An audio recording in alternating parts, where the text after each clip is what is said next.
Dito sa pitong katang sa tabi ng bukyan, may mga kasaysayan akong nalalaman.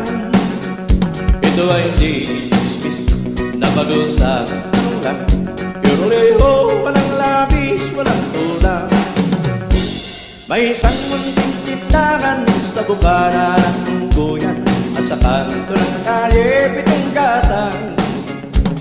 Ito ay nagkukumpukan ng ilang piling istambay na walang garang buhay kundi ganyan.